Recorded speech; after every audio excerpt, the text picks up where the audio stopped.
नमस्कार, मेरे साथ नेशनल खबर पे आप देख रहे हैं खरी बात नो बकवास। कांग्रेस वर्किंग कमेटी जो है उसके इलेक्शंस जून में होने वाले हैं, जिसमें शायद इस बार पार्टी प्रेसिडेंट का चेहरा तय हो जाए। लेकिन पार्टी को यह समझ लेना चाहिए कि यह उसके लिए दरअसल एक आखिरी मौका है जब पार्टी अपने अस्तित्व का जो है एहसास करा पाएगी। यानी कि अभी नहीं तो कभी नहीं। ये पार्टी के लिए शायद आखिरी मौका हो जब पार्टी अपने आप की जो मौजूदा हालात हैं, खस्ता हाल होते जो हालात हैं, उसको सुधार के एक मजबूत विपक्ष के रूप में खुद को सामने ला सके। जून तक पार्टी को एक नया अध्यक्ष यानी कि चुन ही लेना होगा, खुद का नरेंद्र मोदी ढूंढ लेना होगा। एक ऐसा नेता, एक ऐसा नेतृत्व जो पार्टी को आगे लेकर जा सके। महज दिखावे के चुनाव से हटकर पार्टी को एक महत्वपूर्ण फैसला जून तक ले लेना होगा। अभी जिस तरह के हालात दिख रहे हैं देश में, एक मजबूत विपक्ष की कमी दिख रही है। जिस तरह तमाम राज्यों में परिणाम आए हैं कांग्रेस के, या फिर पश्चिम बंगाल में चुनाव है, या बिहार में जो रिजल्ट्स आए, तो कांग्रेस की जो गिरता स्तर है उसको सुधारने के लिए कांग्रेस के लिए ये बहुत ही महत्वपूर्ण हो चला है कि जून महीने तक एक कुशल नेतृत्व का चयन कर ले और अंतर्कलह से हटकर, जो जिससे पार्टी अभी लंबे वक्त से जूझ रही है, उससे हटकर महज चुनाव नहीं बल्कि एक कुशल नेतृत्व का चयन करे। लोकतंत्र के लिए जो पार्टी लगातार सवाल उठा रही है, देश में गिरते लोकतंत्र के बारे में लगातार कह रही है, उस पार्टी के खुद के भीतर अगर झांक के देखा जाए तो अलोकतांत्रिक स्थिति नजर आती है। तो सबसे पहले तो पार्टी को खुद के अंदर के हालात को सुधारने की जरूरत है। उसके बाद ही पार्टी देश के हालात पर टिप्पणी करने योग्य मानी जा सकती है। तो देश की सबसे पुरानी पार्टी कांग्रेस काफी दिनों से अंतर्कलह से गुजर रही है। पहले तो कहीं दबी दबी आवाजें आती थी, लेकिन एक लेटर बॉम्ब फूटा और उसके बाद तमाम वो बड़े चेहरे पार्टी के वो सामने आए और एक तरह से उन लोगों ने बेबाकी से अपनी राय रखी।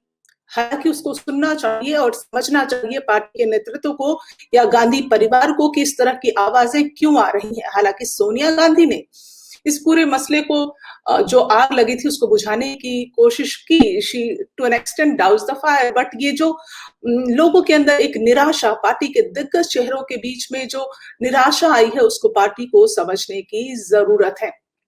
तो हालात जो हैं अब वो पार्टी के लिए खास्ता हाल हो चले हैं। तो क्या यह समझा जाए कि देश की सबसे पुरानी पार्टी अब अपनी अंतिम सांसें ले रही है? तो पार्टी को ये वक्त है कि सुन ले, समझ ले और एक कुशल नेतृत्व का चयन करे। एक के बाद एक तरह जिस तरह पार्टी के नेता बगावत कर रहे थे, अब बगावत का बिगुल फूंक रहे थे, उससे यही लगता है कि यह पार्टी के वजूद के लिए खतरनाक हो सकता है। तो जून में कांग्रेस वर्किंग कमेटी के अध्यक्ष पद का फैसला होना है। सवाल यह है कि 136 साल पुरानी कांग्रेस पार्टी अब गांधी परिवार उस पर नियंत्रण रखेगा या फिर उसका जो कंट्रोल है वो अब सिकुड़ जाएगा, छोटा हो जाएगा। यह सवाल ना केवल कांग्रेस नेताओं बल्कि पार्टी के तमाम जो कार्यकर्ता हैं, समर्थक हैं लाखों की संख्या में, ये सवाल सबको ही परेशान कर रहा है, हर किसी को तंग कर रहा है। पार्टी कुशल नेतृत्व के संकट से गुजर रही है, जो कि पार्टी के भीतर एक बड़े ही अनट्रस्टिंग सा माहौल है।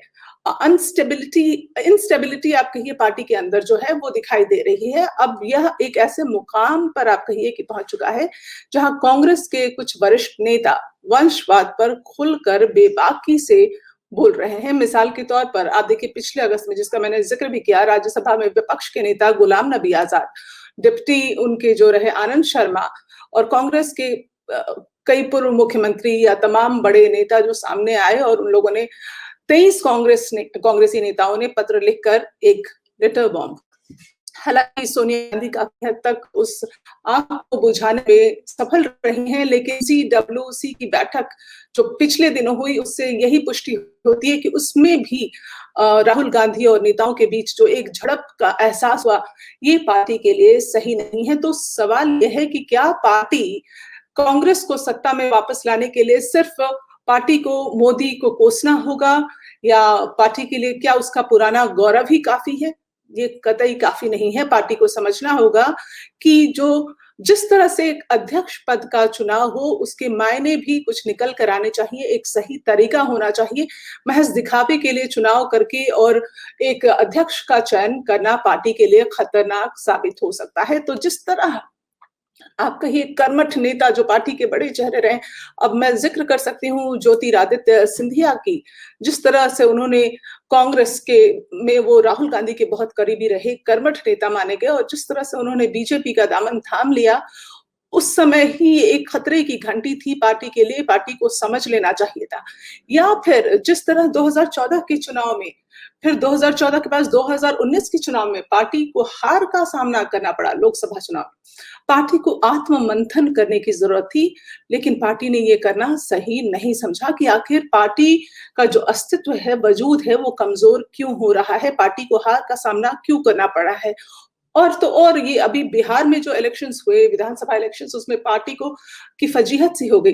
तो जिस तरह से पार्टी का जो स्तर है वो गिर रहा है, पार्टी के भीतर पार्टी के आला कमान को, या आप कहिए गांधी परिवार को, ये सचेत हो जाना चाहिए, सतर्क हो जाना चाहिए कि ये पार्टी के अस्तित्व के लिए सही नहीं है। तो यदि कांग्रेस जो है वो पुनरुद्धार के लिए गंभीर है और चिंतित है, तो आत्मनिरीक्षण कर ले। लगातार 2 कार्यकाल तक पार्टी को सत्ता में वापस लाने में असमर्थ वंशवाद के कारण परिवार जो है, और उसका परिणाम क्या निकला कि पार्टी जो है वो कमजोर हो गई, और उत्तर प्रदेश में प्रियंका गांधी का जादू भी नहीं चल पाया। तो इस तरह से पार्टी जो देख रही है, लगातार विफलताएं हाथ लग रही हैं पार्टी के लिए। अब ये वो समय है जब आत्मचिंतन, आत्ममंथन करके पार्टी सही तरीके से एक अध्यक्ष का चयन कर ले जो पार्टी को आगे लेके जा सके। क्योंकि अगर देखा जाए तो 1998 के बाद से पार्टी में चुनाव करके अध्यक्ष पद का चयन नहीं किया गया है। तो पिछली बार ये कब हुआ था? 1998 में, जब सीताराम केसरी चाहते थे कि सोनिया गांधी के साथ वो कंपटीशन में थे अध्यक्ष पद के लिए, लेकिन एक प्रस्ताव पारित करके सीडब्ल्यूसी ने उनको पद से हटने के लिए कहा। तो तब भी सोनिया गांधी का चयन किया गया, और तब से पार्टी पूरी तरह से जो है वो गांधी परिवार के वश में है। सोनिया से राहुल, और वापस सोनिया, जिस तरह से एक बार राहुल गांधी को दिया जाता है, वो त्याग करते हैं पद से, फिर दूसरी बार फिर उनको ही मौका दिया जाता है। तो ये जो, और उसके बाद एक लंबे समय से जो है पार्टी बिना अध्यक्ष के चल रही थी। तो ये पार्टी एक मजबूत विपक्ष की भूमिका कतई नहीं हो सकती है। तो ईमानदारी से चुनाव कराए और सही उम्मीदवार को लाकर सही अध्यक्ष का चयन करें। आखिरी बार 1997 लोग कोलकाता अधिवेशन का मैं जिक्र करना चाहूंगी, और 1992 तिरुपति अधिवेशन में सीडब्ल्यूसी में कुछ कंपटीशन जो है दिखाई दिया था, लेकिन उसके बाद से ये मौका पार्टी ने कभी किसी को नहीं दिया, और गांधी परिवार के हाथ में ही कंट्रोल रहा। तो ये पार्टी के अस्तित्व के लिए खतरनाक है। तो अगर इस बीमारी से कांग्रेस जो है उबरना चाहती है, तो सबसे पहले तो कांग्रेस को इसका जो मूल कारण है उसका निदान करना होगा। इसके लिए मैं आपको ये भी बताना चाहूंगी कि 2014 में ए.के. एंटनी समिति की स्थापना की गई थी, लेकिन रिपोर्ट के निष्कर्षों पर कभी भी पार्टी में चर्चा नहीं की गई। 2019 में भी अपनी हार के बाद पार्टी ने एक समिति के गठन तो की थी। 2019 में अपने हार के बाद पार्टी ने एक समिति गठन करने की मंशा से गुजरने की चिंता तक, जहमत तक नहीं उठाई। तो पार्टी संगठन में एक सुचारू रूप से जो परिवर्तन होना चाहिए, एक स्मूथ फ्लो होना चाहिए, और पीढ़ी बाद जिस तरह से एक राहुल गांधी का खेमा बन जाता है, और जिस तरह दिग्गज नेताओं का खेमा बन जाता है, आपसी रंजिश, आपसी कलह जो पार्टी के अंदर चलती है, ये पार्टी के लिए खतरनाक हो जाता है। तो टीम राहुल के जो नेता हैं वो भी पार्टी के बाहर उनका अस्तित्व कुछ नहीं दिखता है, पार्टी के बाहर उनका वजूद कुछ नहीं दिखता है। तो सबसे ज्यादा जरूरी है कि जो सीडब्ल्यूसी के चुनाव होने हैं अध्यक्ष पद के लिए, उसमें सही मायने में, सही तरीके से, ईमानदारी से एक अध्यक्ष पद का चयन किया जाए। तो फिलहाल इस कार्यक्रम में बस इतना ही। आपसे फिर मिलूंगी। नमस्कार।